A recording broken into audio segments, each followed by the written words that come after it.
Excellencies, ladies and gentlemen, international collaboration is crucial in promoting the adoption of the reduce, reuse, and recycle life cycle approaches to waste that are vital for sustaining the blue economy and its ecosystems. Kenya's response to ban single-use plastic has proved effective. To build on this progress, we are implementing the Green Economy Strategy and Implementation Plan to shift waste management to a circular economy.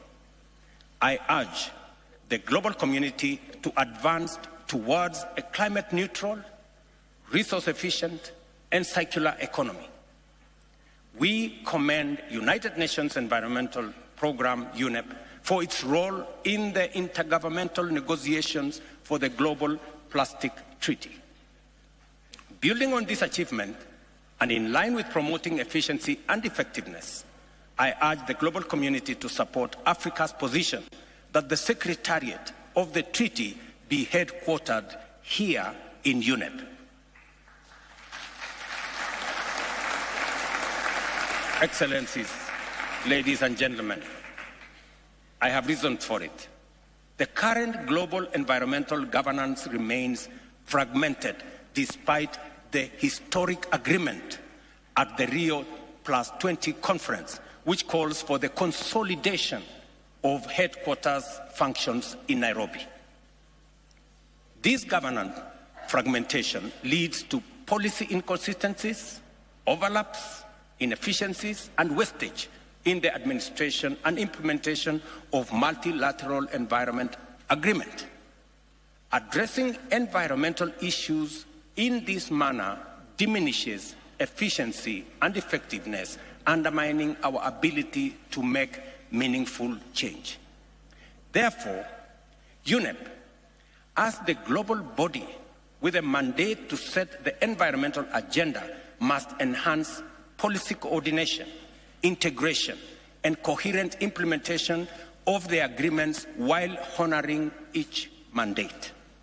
Likewise, UNEP should provide regular and robust platforms for exchange of information, knowledge, best practices, and lessons learned among multilateral environmental agreements and stakeholders, fostering consensus and enhancing the science policy connection. With these important mandates in mind, I note with concern that financing from the UN regular budget and voluntary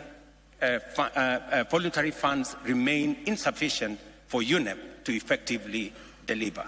And I am happy Dennis Francis is here with us, that you will consider at the UN General Assembly the requests that have been made by UNEP on modernizing the facilities here. We are very proud that this compound where we are today is the largest UN compound on earth. Here, we have 140 acres donated by the people of Kenya because we believe in what UNEP is doing. We would expect a lot of support from the rest of the UN community to make this facility a truly environmental headquarters of the globe. I therefore urge the UN General Assembly to secure new, substantial, and reliable funding from its regular budget to provide consistent and sustainable support for UNEP's crucial work. Additionally, I appeal to donors to increase their voluntary contributions, recognizing the urgent and vast scope of current environmental challenges. Excellencies, ladies and gentlemen, we have 6 years left to deliver on the UN 2030 agenda for sustainable development. Unless we collectively undertake radical positive action, we are on course to fail. The obligation falls on each one of us to clearly identify their role in order to define our contribution to this collective endeavor. Each of us must challenge ourselves and one another to unleash and harness our collective creativity and solidarity. May the decisions and the discussions and engagements in these sessions mark a significant leap forward in this vital goal.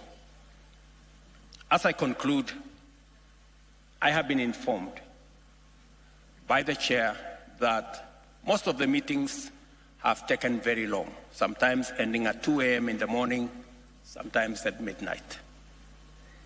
You have done a very good job, and you deserve some holiday after this meeting. I just want to give you some hints on where to find a place to enjoy your time after this very committed service to humanity. One is that about 10 or 15 minutes from your hotel room is Nairobi National Park. You can visit Nairobi National Park. I, however, want to warn you that we have a fence around the Nairobi National Park, but sometimes the lions break out. So in the event that you meet a lion on the streets, please be careful. They are wild. Let me give you another hint that if you thought it's only humans who elect members of parliament and have a legislative body, I invite you to go to Naivasha, and you will find a phenomenon called the baboon parliament, where baboons meet regularly at a particular place, at a particular time, and they discuss their legislative issues. And if you have a bit more time, you may want to go to Masai Mara, where we have the wildebeest migration. And this migration is much more orderly than the human migration.